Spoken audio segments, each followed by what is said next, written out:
Всем привет! Мне, конечно, тоже хочется высказаться по поводу драмы, которая сегодня случилась в Киеве, здесь, у нас. Но несколько каналов сегодня попросили меня сказать, обозначить свои мысли по этому поводу. Поэтому я, пожалуй, просто сейчас поставлю свой ответ. Это и есть моя реплика, мои мысли, свой ответ каналу Скрипиной. Живе Беларусь, слава Украине, держимся. И наши соболезнования друзьям, близким, родственникам, девушке Виталия Шишова. Всем пока. Так, і ми далі рухаємося по нашій темі, яка стосується вбивства білоруського опозиціонера, якого знайшли повішеним в одному з парків столиці. Поліція відкрила кримінальне провадження за статтею «Умисне вбивство». Дві версії є: це самогубство і також вбивство з імітуванням самогубства. Зараз ви бачите на своїх екранах світлину з місця трагедії. Ось це сьогодні з брифінгу Національної поліції нам показували такі світлини. Це вже локація, і також ми бачимо телефон Віталія, який був з ним. І перше повідомлення, яке вчора з'явилося від Білоруського дому в Україні, від їхньої прес-служби, що Віталій скинув два глухаря, так званих, два дзвінка. Хтось йому дзвонив, так? Він дзвонив. Він намагався додзвонитись двічі, так. Ось маємо таке. І, до речі, нагадаємо те, що говорив сьогодні голова Національної поліції, що на тілі Віталія знайшли тілесні ушкодження, сад на обличчі та колінні, і експерти зазначають, що таке характерне для разового падіння. Далі, що говорили в Білоруському домі, нас співробітники, зацитую просто, важливо... В приватних розмовах. Яка прелість? В приватних розмовах попереджали. Нас співробітники спецслужби України в приватних розмовах попереджали про те, що агентура КДБ в Україні існує і вона збільшується, зокрема за рахунок потоку біженців, про яких сьогодні Віктор Ягун, до речі, згадував.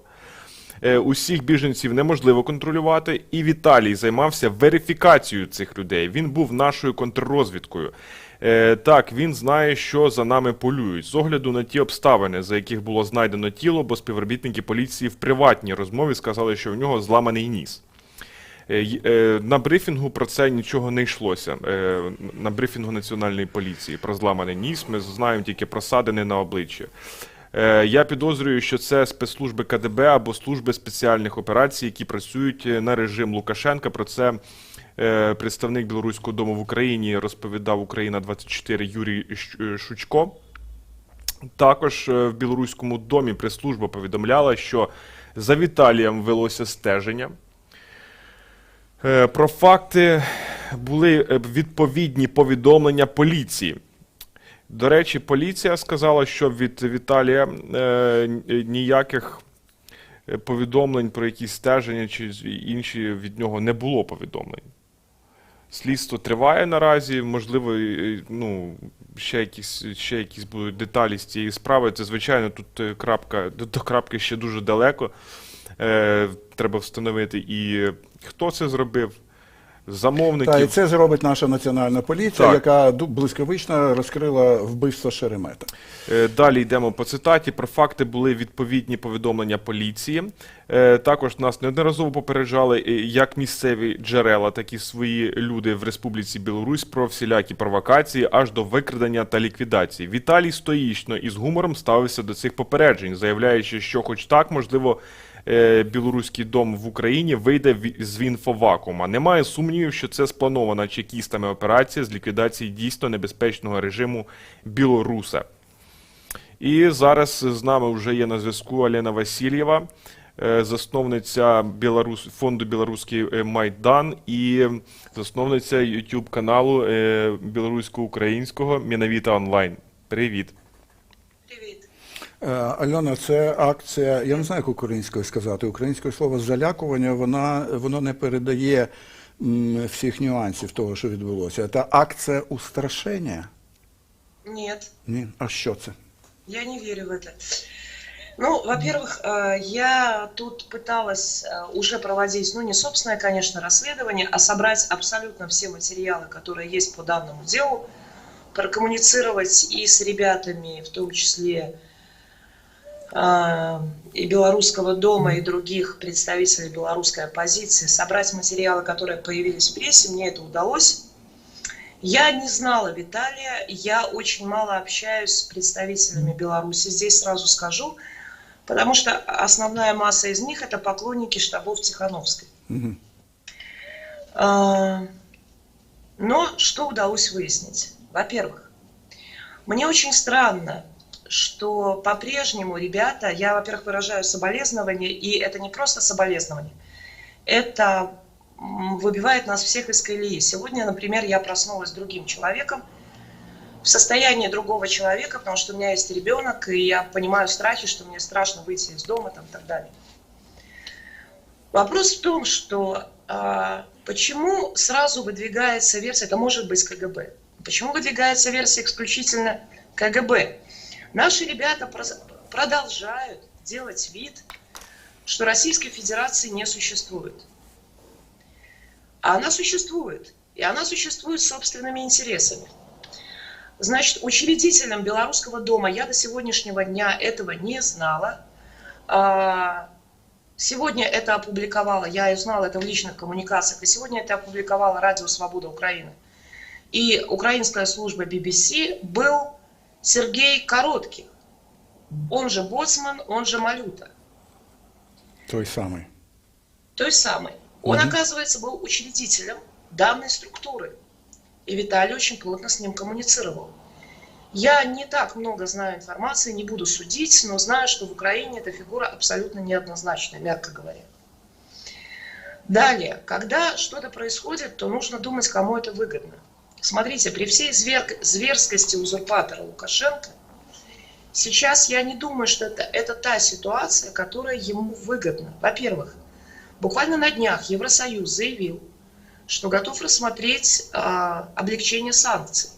То есть, если Лукашенко идет на выпуск политзаключенных, на некоторый демократический диалог, даже пускай мы понимаем, что он будет создавать видимость, то готовы рассмотреть уменьшение санкций. Первое.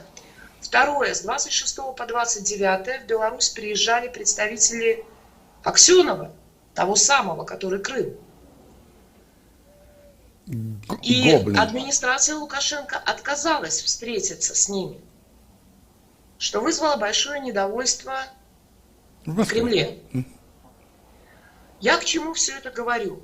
Я к тому, что я не вижу на сегодняшний день при всей мстительности Лукашенко, когда он усиленно ищет лаг, в том числе для общения с Украиной, и пытается хоть как-то отстраниться от Российской Федерации, при всей его мстительности, я не вижу его как выгодополучателя данных процессов. А вот Российскую Федерацию, Кремль, я вижу как выгодополучателя данных процессов, учитывая еще и присутствие таких странных фигур в учредителях компании. Вернее, в учредителях самого дома. И сегодня, кстати, сейчас закончу, есть такое агентство, наверное, знаете, Bellingcat, известное расследовательское агентство международное. Слава Богу.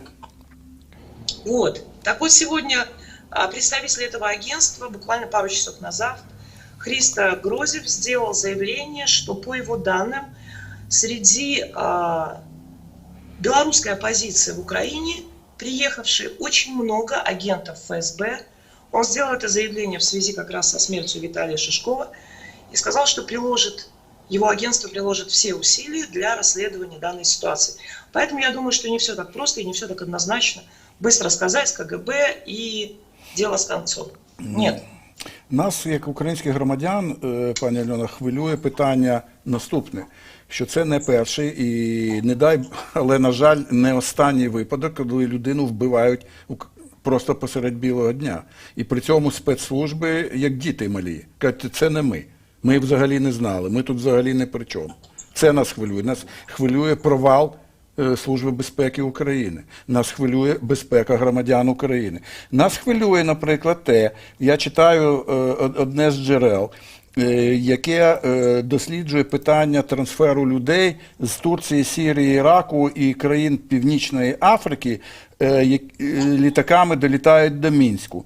І загальний висновок що логістику переходу білорусько-литовського кордону забезпечують приватні особи.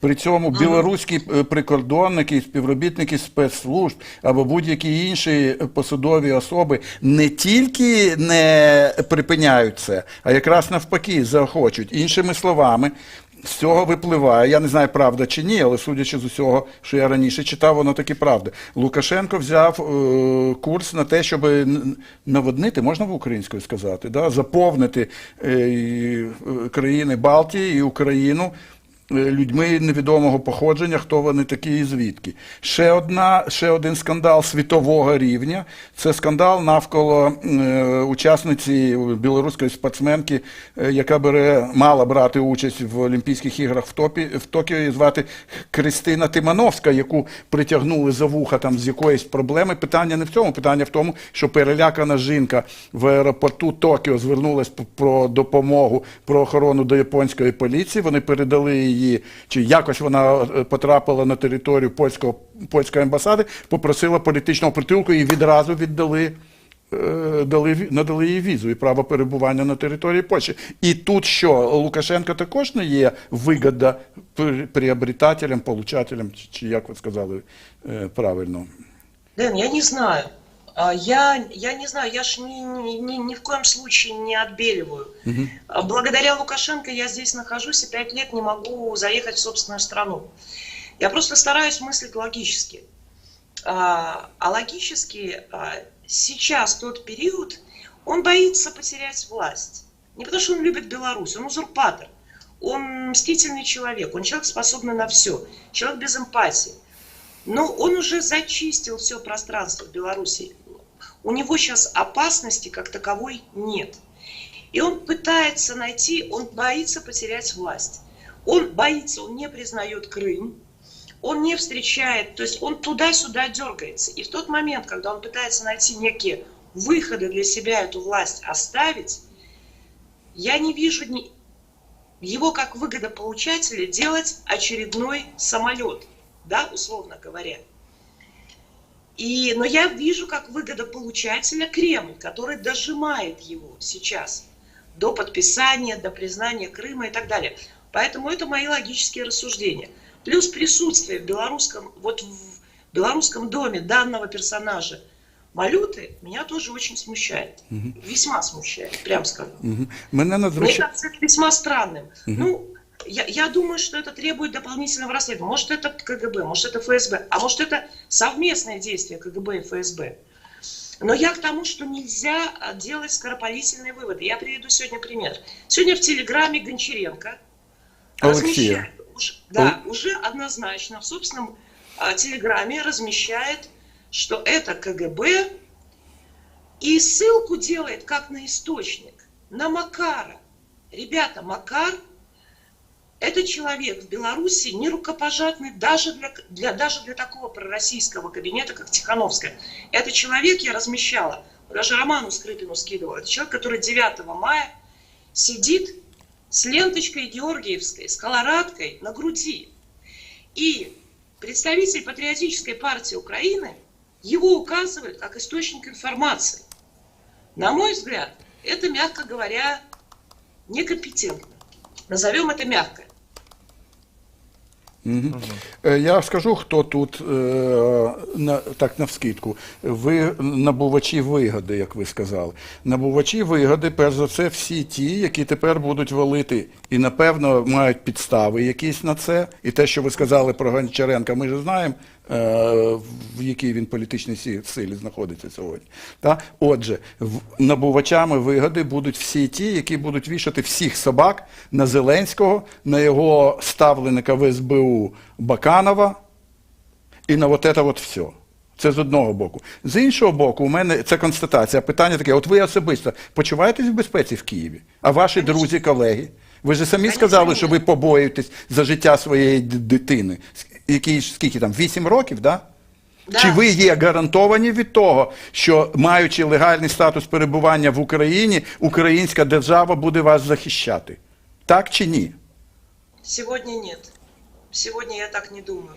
Хотя я прекрасно логически понимаю, что сейчас так много едет белорусов, и, наверное, практически невозможно поставить этот фильтр, кто там агентура, кто там не агентура. Это очень тяжело при таком потоке беженцев. Это я тоже понимаю, что это невозможно. Я понимаю, что государство мне дает, с другой стороны, возможности. Там сейчас облегченное получение того, 5-го, 10-го и так далее. То есть я не могу сейчас сказать, что есть какое-то неадекватное отношение. Скорее наоборот. Я это почувствовала на себе. И по статусу, и по отношению органов и структур и так далее. Но со вчерашнего дня, естественно, у меня есть человеческий фактор некоторой боязни. Я теперь боюсь выйти одна. Но это не связано с украинскими, безусловно, спецслужбами. Это связано с тем, что я не знаю, кто едет из Беларуси, и я не знаю, кто едет из России. А учитывая, что у нас единственный русофобский на сегодняшний день белорусский канал, которого, так скажем, ругают со всех сторон и лукашисты, и путинисты, и навальнисты, и вся эта шушера, то, конечно, страшно. Тут же річ яка? Вас тут, вибачте, як крапля в морі білорусів. У нас 41% наших співгромадян, і це я посилаюсь на рейтинг, правильно, Назар, опитував? 41% громадян вважають, що ми з москалями є один народ. У нас сотні тисяч людей кожного року голосують за цю московську сволоч, яка сидить в Верховній Раді і в органах влади на місцях. Так що білоруси, агенти ФСБ чи перепрошую, як там, білоруського КДБ, це крапля в морі порівняно з нашими бажаючими тут пустити цю Україну на пси. От і все, що я хочу сказати. А друге, що я хочу сказати, наступне, якщо ви легально знаходитесь на території України, це означає, що ви знаходитесь під що? Під захистом українського закону. А цього нема ані для українських громадян, ані для, вибачте, foreigners, іноземців, які перебувають тут легально. От ще один висновок з цієї всієї історії. Окрім висновків про провал контррозвідки СБУ черговий, про провал вирогідний Нацполіції, який довіри після випадку звинувачення Антоненка, Дугар і Кузьменка за вбивство Шеремета, нуль. Від'ємно. Ось що є висновки з цієї історії. Покажи, Назар, будь ласка, нам опитування. Онови його. Ми, пані Альона, поставили питання, хто забезпечить безпеку мені особисто. СБУ, МВС, НАБУ, Генпрокурор, НАТО, 92% я сам. 92% не вірять цій державі. Вони вірять тільки в це. Розумієте, в чому проблема? Да, Проблема в тому, що це означає крах держави, тому що єдине, для чого вона існує, це забезпечити верховенство закону і права. Я би так сказав. Ох, не ходіть, будь ласка, по одному, по одній, по одному. Крім нас, вас ніхто не захистить. Не сідайте у випадкові авто. І, як писали класики, переходя вулицю, оглянись по сторонам. Соблюдай правила вуличного движення. Ми, на жаль, перебуваємо в такому стані, і це був наш особистий вибір, що ми живемо з мішенями на спині, і куля може прилетіти звідки завгодно. Дякую. Дякую. Бережіть себе. Назаре, тепло прощайся з Альоною і бажаю доброго здоров'я і безпечного перебування в Україні. З нами була Альона Васильєва, засновниця фонду «Білоруський Майдан», також засновниця білорусько-українського YouTube-каналу «Мінавіта онлайн».